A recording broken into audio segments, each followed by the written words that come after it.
Hi, this is Frank Olhurst with Peerlyst.com, and today we're going to talk to Mike Tierney from SpectorSoft. He's the Chief Operating Officer over there, and we're going to have a nice little chat with him about, the insider threat and how the insider threat has changed and it's starting to impact how enterprises control their security practices or in worst case scenario, lose data without knowing it. Hi, Mike. Thanks for joining us. Hey, Frank. Great to be here. Thank you.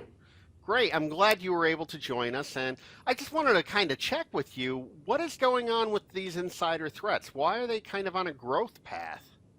Yeah, and it's a good question. And we've done some surveys recently, and there have been others done that really suggest there is growth in the insider threat present. But we're certainly seeing increasing amounts of coverage on the really damaging insider attacks that occur when you're dealing with someone that knows exactly where sensitive information and systems are, knows how to get to them, been given permission to get to them, and decides to execute an attack.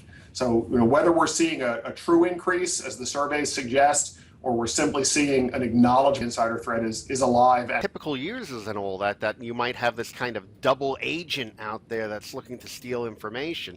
I mean, does that really sum up who an insider threat comes from? It can.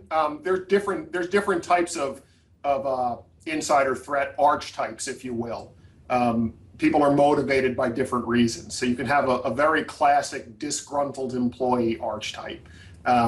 That is unhappy with the organization for real or perceived reasons and decides to act to damage the organization, whether through leaking confidential information or damaging a system through an act of sabotage, all the way through to you could have people that are extracting information for financial gain, which would kind of fit into that double agent definition. So I think there are a number of different motivations, but they all end up in the same type of actions. So what do we do about these insider threats? How do we kind of get our arms around them to contain them?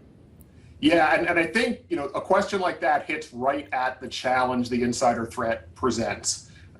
Because we've brought these people inside, they're inside the moat, if you will. And the focus when dealing with insider threats really has to be on detection.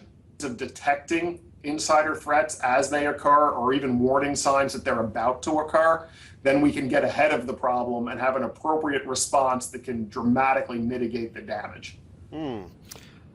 Very interesting. So there's some type of, analytics and discovery involved to make that happen. Could you explain what that really amounts to? Well, there is, and an emerging area, and it's an area that my firm does participate in, is user behavior analytics.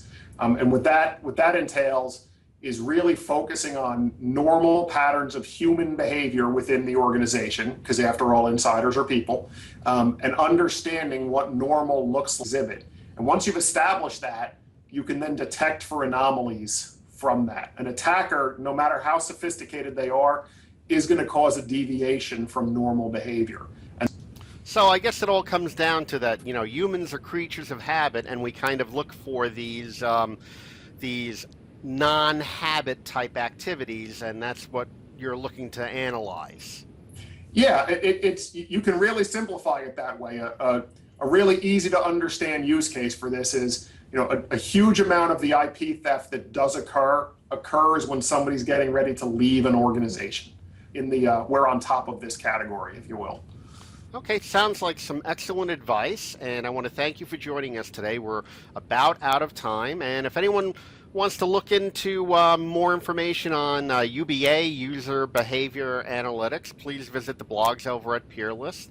Take a look at Mike's profile page, and be sure to visit the SpectorSoft page as well. Thanks for joining us today, Mike. Thank you, Frank. Appreciate it.